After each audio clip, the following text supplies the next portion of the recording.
हरियाणा के जींद में हुडा ग्राउंड में स्थित पंजाब नेशनल बैंक की इस ब्रांच में 28 सितंबर के दिन सब कुछ सामान्य था।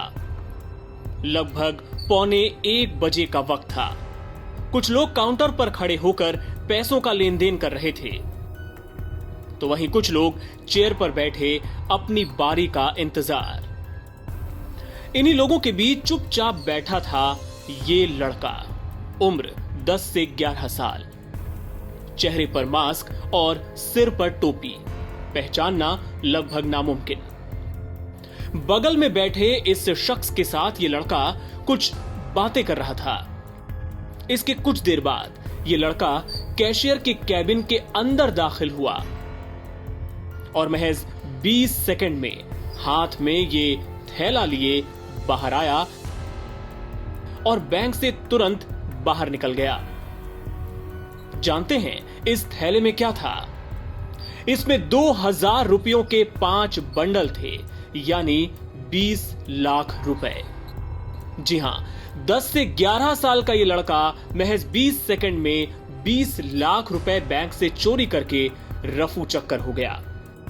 सिविल लाइन थाना पुलिस को बैंक के कैशियर सत्यवान ने जो शिकायत दी है, उसमें कहा गया है कि बैंक में आई नकदी के उन्होंने 5 बंडल बनाए थे और टेबल पर रख दिए थे।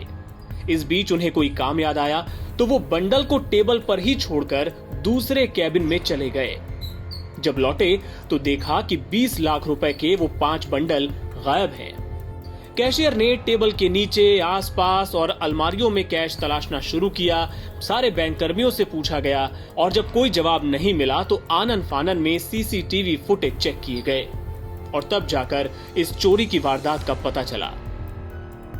लेकिन इस घटना को लेकर कई तरह के सवाल खड़े हो रहे हैं।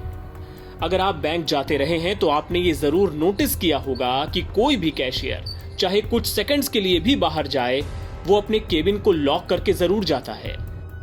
आखिर इस बैंक का कैशियर इतना पैसा टेबल पर रखकर बिना केबिन लॉक किए बाहर कैसे चला गया?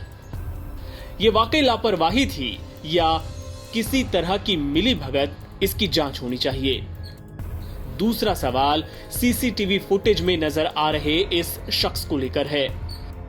जिस तरह से ये आरोपी लड़के से बातचीत कर रहा था, उससे साफ समझ में आ रहा है कि वो भी इस वारदात का हिस्सा था और उसके इशारे पर ही लड़के ने इस घटना को अंजाम दिया। बैंक के बाहर भी ये शख्स तेजी से जाते हुए सीसीटीवी फुटेज में नजर आता है। साफ जाहिर है कि ये वारदात पूरी प्लानिंग के साथ अंजाम दी गई। क्या इन्हें पहले से पता था कि कैशियर केबिन खुला छोड़कर चला जाएगा और लड़का महज 20 सेकंड में पैसा ले उड़ेगा? कोरोना की आड़ में लड़के का चेहरा तो मास्क से लगभग ढका ही हुआ था। कैमरे से पहचान छुपाने की बाकी कसर ये टोपी पूरी कर रही थी। जाहिर है ये भी प्लानिंग का हिस्सा रहा होगा।